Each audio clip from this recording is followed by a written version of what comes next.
general form for the equation of a plane that we learned? What's the general form for the equation of a plane? What is it? AX. Oh, I got a duplicate A there. AX plus BY. Oh, A. Could probably do it in order, right? Sorry about that. Plus BY plus CZ equals D, right? And what is ABC? What is vector ABC equal to?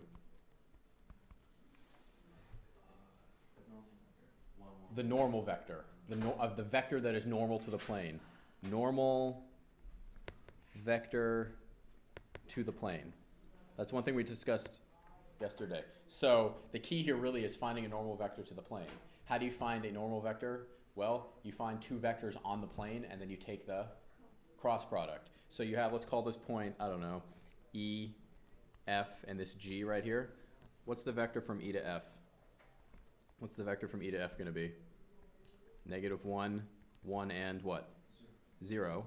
And what's the vector? It doesn't really matter. How about E to G? What's that one going to be? 0. -1. E to G. -1, 0, what? 1. So those are two vectors on the plane itself. So what do you do with those two vectors? Yes, Lou? So let's go with this one right here. So what do you do with these two vectors? You do -1, 1, 0 cross what? -1, 0, 1. You do the cross product because that will give you a vector that is perpendicular to both.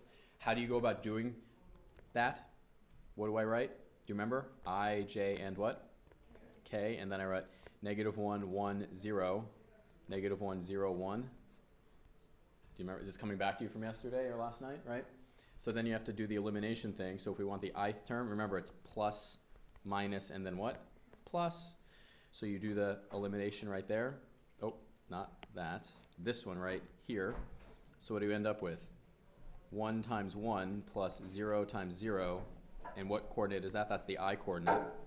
And then what do? I circle and eliminate the J right there. So I end up with minus what? -1 times 1 minus 0 times 1. And that's J. Plus, and I do the same exact thing for what? K, exactly. So I end up with 1 times 0 plus 1 times 1.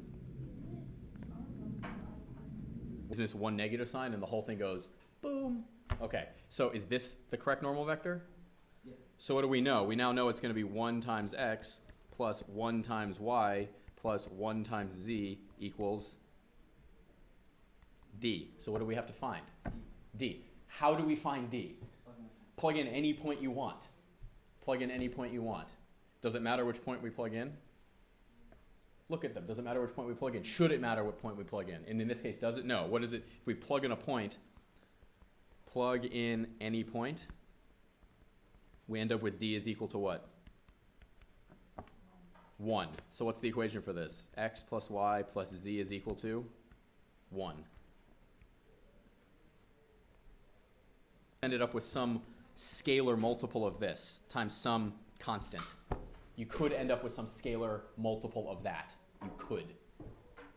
Beginning here, it says here's A and here's B, right? Find A cross B and check that it is perpendicular, right? How do you know if two vectors are perpendicular to one another? Their dot product is 0. Two vectors are perpendicular if their dot product is 0. So you're doing, in this case, what are you doing the dot product of? You're doing the dot product of A and what? A and what? Nope. Oh, the normal? A cross B is what they're asking you to do. You're going to show that this is equal to 0. So what's the first thing you need to do? Find A cross B. So do the cross product, and then you do the dot product with A, and it should equal what? 0. Yay? That's what you need to do. I'm not going to do it up, but that's what you need to be able to do. Because this right here, cross product always comes out to be a what? This is a vector perpendicular to A and what? B. And then when you do the dot product of two vectors that are perpendicular, it should come out to be 0. What happens if you cross something? Let's talk about this here. So it says use the algebraic definition to find V cross W. What is the algebraic definition? The algebraic definition is the one we just used repeatedly, correct? For cross products. It's the algebraic definition of the cross product. So if we want to find the cross product of these two things, what is the K vector? What is the k vector written in component form? 0, comma, 1, comma, 0, right? And what's the w vector? What? Oh, ijk. I don't know why I put k second. Thank you. ijk. And what's w going to be? 0, 1, 0. So what algebra do you need to do? You need to do ijk 0, 0, 1, 0, 1, 0. You do that out, and that's the algebraic definition right there. The other way you could do this, Yue, is that can you draw a picture of what these two things look like? Say yes, you can. So let's draw them. There's 3 dimensions right here. So where is 0, 0, 1? Does that go forwards? So this is x. Oh, that is not what I want. X. Let me erase this. We have z, x, and y. Where does that vector go? It goes up 1. So let's say up 1 is right there. So that's this one right here. And what does w do? To the forward, to the right, or down, or up? Which way? To the right, how far? 1, right? Like this? Does everybody see that right there? So how do you use the right-hand rule? How do you use the right-hand rule for this? You would have to, it's going to be 3 times what? Well, careful. 3 times 7 minus 4 times 6 minus 1 times what? 2 times 7 minus 5 times 4 plus 2 times 6, 5 times 3. Yes, and that right there would be the volume of the parallelepiped formed by those 3 vectors. It's pretty powerful stuff. It's pretty cool.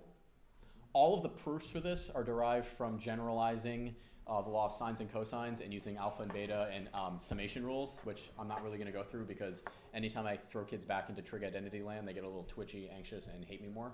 So I'm just going to go with the love, which is give you the really cool stuff.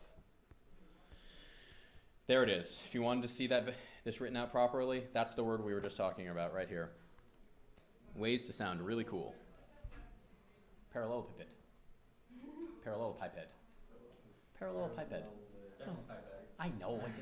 I just like pipid, okay? I don't know why. Say it a lot and your mind kind of like skips a beat. Okay. So, I would like you to do this. Did I cut off the last one? Can you tell me why this is a really annoying question? That's a parallelogram. Oh, parallelogram! Okay, so how do you find the area of a parallelogram? Cross product. No. Yeah. Yeah. Okay, you have 1 minute. Find me the area of that parallelogram. No. Is there a soft like? No.